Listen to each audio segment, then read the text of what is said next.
So you can start out with yourself and fill in what you know about your mother and your father. And once you start going with the pedigree, you'll start wondering, why didn't I ask my parents more about their brothers and sisters and my aunts and uncles? But sometimes you can get information about their parents, and it's important to get information from both mother and father's side, because you can inherit different things from both sides. Even in the case of breast cancer, which we think of as a woman's cancer, a woman can inherit a predisposition for breast cancer from her father's mother or father's side. So it's important to always try and get both sides of the family. And then you can extend the information if you can get this, and it's not always easy. At this generation, what were your aunts and uncles' patterns of disease? And here's where the closeness of the family helps. If you're in contact with your family, it's helpful because they will give you the information. Sometimes I see families where there's been some sort of distancing from certain members of the family, and they're just not as successful in getting this information from those distant relatives because of emotional distance. And then, let's see.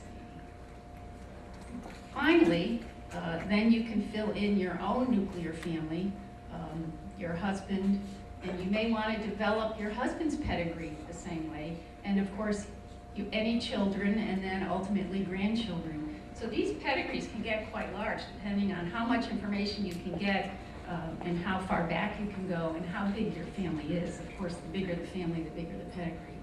But just to give you a few examples of what you might see in a pattern, we use this arrow to indicate, this arrow indicates the person who's collecting the information. So let's say this is you. You have a sister, a brother with hypertension or high blood pressure at 32. And remember I said young age is a tip-off.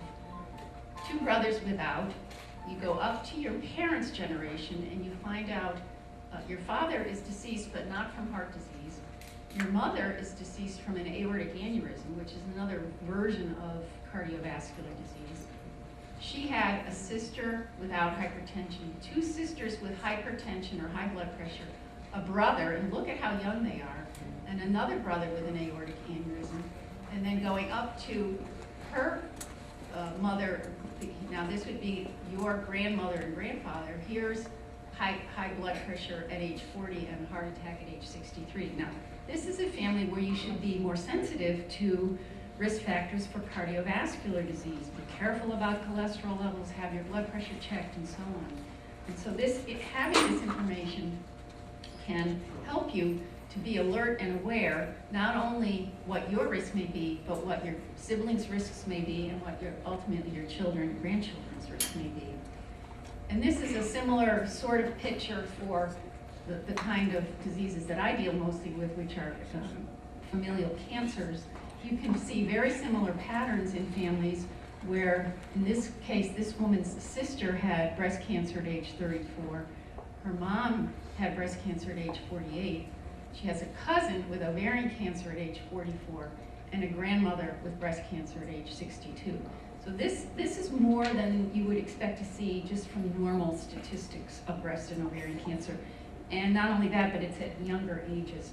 So we've now identified some genes that are inherited at birth that increase women's risks for breast and ovarian cancer, and we can actually test a simple blood sample for them to see if they carry one of these abnormal genes.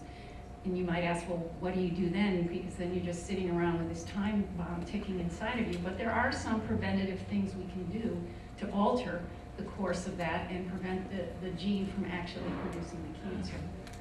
And so this is just to give you a few examples of the kinds of things that doing a family pedigree can help you learn about yourself.